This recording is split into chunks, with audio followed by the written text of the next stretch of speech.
Hello दोस्तों, नमस्कार। MCC classes में आपका स्वागत है दोस्तों। अब हम बात करेंगे मध्य प्रदेश जेल प्रेरी का जो आपका साइंस चल रहा है वो हम देख रहे हैं। उसमें जो सिलेक्टेड क्वेश्चन है, पुराने पेपर है, वो हम कर रहे हैं दोस्तों। तो आइए स्टार्ट करते हैं। और आपने अभी तक हमारे Telegram channel MCC classes Biaora है ना, अगर आपने ज्वाइन नहीं किया तो वो ज्वाइन कर लीजिए। कुछ नहीं करना है, टेलीग्राम पर जाना है और आपको सर्च करना है जो अपने चैनल का नाम है, कैपिटल अक्षर में आपको सर्च करना है, जिससे आपको इन्फॉर्मेशन कुछ भी रहती है वो आप तक पहुँच जाए और बहुत सारी PDF भी वहाँ पर डलती रहती है। तो आइए स्टार्ट करते हैं। सबसे पहले हम बात करेंगे, साइंस का पोर्शन है, इसमें आपका जंतु विज्ञान है और दूसरा क्या है दोस्तों, बल और गति। तो इन दोनों चैप्टर से रिलेटेड क्वेश्चन आपको यहाँ पे मिलेंगे। ठीक है, तो आइए स्टार्ट करते हैं। और जल्दी से दोस्तों, अच्छा लगे वीडियो तो शेयर कर दीजिएगा। और आपका जो NTPC का करंट अफेयर चल रहा है, अगर आपको ऐसे समझ में नहीं आ रहा है ना, कॉपी में मैंने जो नोट्स बनाए उसके जरिए, तो आप कमेंट कर दीजिएगा, मैं आपको PDF के माध्यम से वहाँ पढ़ा दूंगा या PDF आपको सेंड कर दूंगा।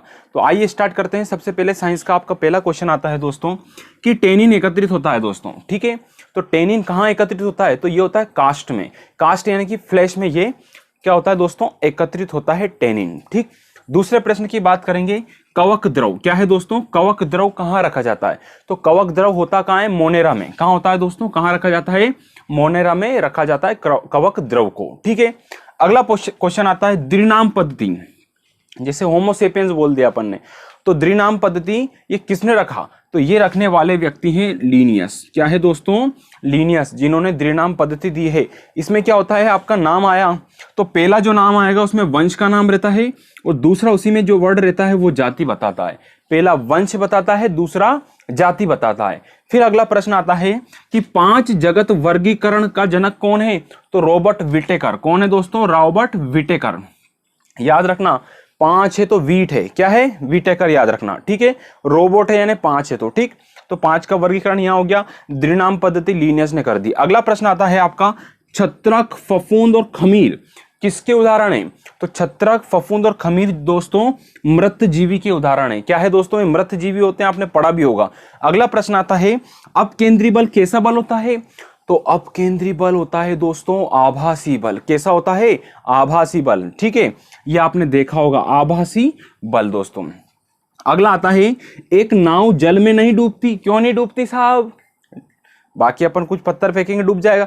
तो होता क्या है दोस्तों कि विस्थापित बल, जो आपका नाव द्वारा जो विस्थापित जल होता है वो उसके जल के भार के बराबर होता है, इस कारण से नाव पानी में नहीं डूबती। ये कारण याद रखना, क्या है, विस्थापित जल नाव के भार के बराबर होता है। भार वर्ड याद रखना, वहां पे अलग अलग पोर्शन मिलेंगे आपको। ठीक है, तो भार याद रखना, भार के बराबर होता है, इसलिए नहीं डूबती।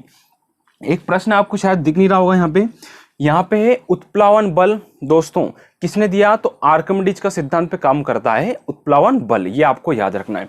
तो ये कुछ प्रश्न थे जो हो गए।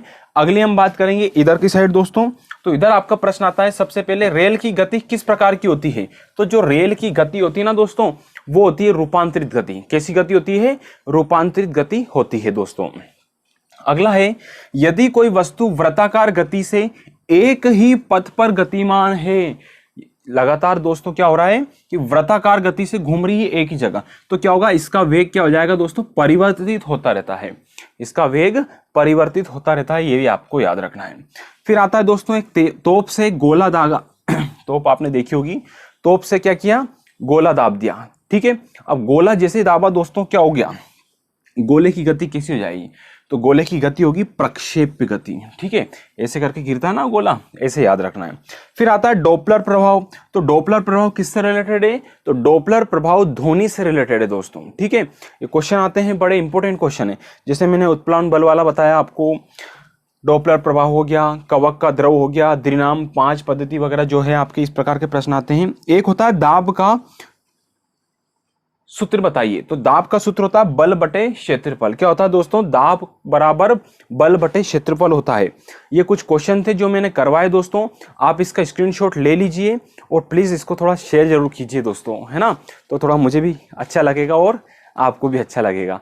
ठीक है, तो जल्दी से स्क्रीनशॉट ले लीजिए दोस्तों और शेयर कर दीजिए। और अभी तक हमारे चैनल को सब्सक्राइब नहीं किया है तो प्लीज इसको सब्सक्राइब जरूर कीजिए।